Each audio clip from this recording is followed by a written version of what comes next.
One of the decisive results from Saturday's primary election was the race for Honolulu mayor, where incumbent Rick Blangiardi defeated a trio of candidates with 78% of the vote. That surpasses the 50% plus one vote threshold to punch his ticket past the November general election and end to a second term in office. Mayor Blangiardi joins us now to talk story about what he has in store for the next 4 years. Aloha and good morning, Mayor. Thank you so much for stopping by with us. Yep, love being with you. Thank you very much. First off, congratulations on the win. Thank you. With this overwhelming support, what do you think it means for what you've done and what you plan to do for the future? Well, first of all, I want to thank the voting public because it really meant a lot to not only me personally, but our entire team. I think it speaks volumes about people recognizing the work that we've begun means something to them, that they can see the progress.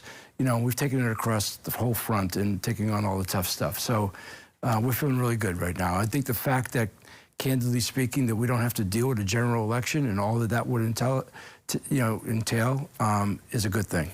We talked shortly after the first printout came out, and I asked you what your first order of business was. You talked about housing.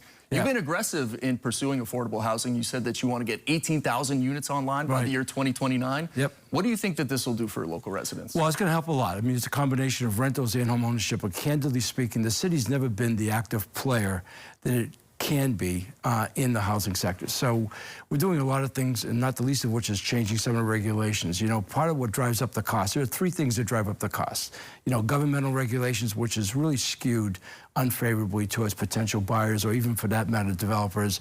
And then you have to deal with rising interest rates and construction costs. Those two we have less control over. But one of the things that we really believe and know, in fact, in my car, because I just signed into law, is an amendment of our 201H policy that really needed to happen. And I don't want to get too technical here, because I can tell you the housing issue is very, very technical. But I'm really excited about the progress I know we're going to make and the things the city can do, not only just in working with developers, but what we can do in our acquisition of land, again, putting it out for RFPs, different things that we're doing. I took a great presentation yesterday on development in Kapalama. Just being a facilitator and less of a regulator. So that also involves what we're getting done with DPP, because I'm on record of saying that we are going to fix DPP. We are well underway, very proud of those efforts. It took us a while to figure out really what the systemic problems were, develop our plan of attack on how we wanted to approach that, investments in technology and people and processes, things like that. It takes time. So that's why, you know, look, I would have been ready for a general election, but I can tell you this on a very personal level. The last time I ran, you know, it was during COVID, but I also didn't have a job. I was just a candidate. Trying to be mayor and run an election, you know, was really, really demanding. And that was our approach too, by the way.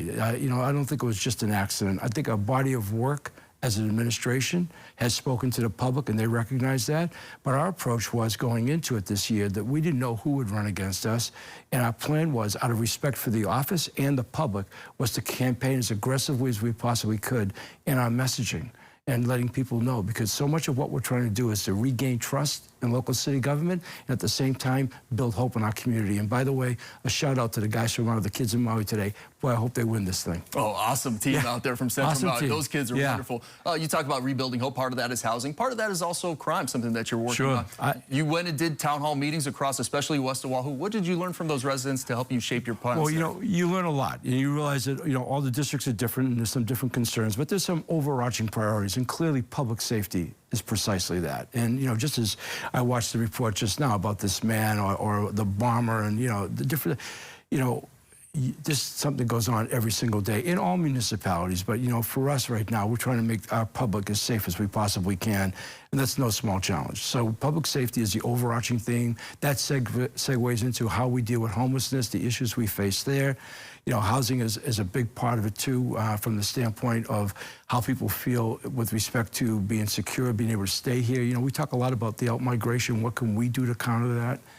Just a lot of stuff, Sam. This job is an incredible job. And I learned the saying from Mike Bloomberg, and it's so apropos, that the days are long, but the years are short. So I'm really grateful to get another 4+ years. I mean, for us right now, it's sort of like having still have 4.5 months left in this calendar year before that next 4 years begins. So we're trying to make every day count. That reminds me of what you told me on Saturday night. I asked you, when the second term begins. You said the first one never stops. It just rolls into the same thing. Yeah, I'm going to tell our team next Wednesday. He said, if any of them are watching right now, my statement to our team is we're going to pick up the pace because you now know, look, you played enough sports in your life.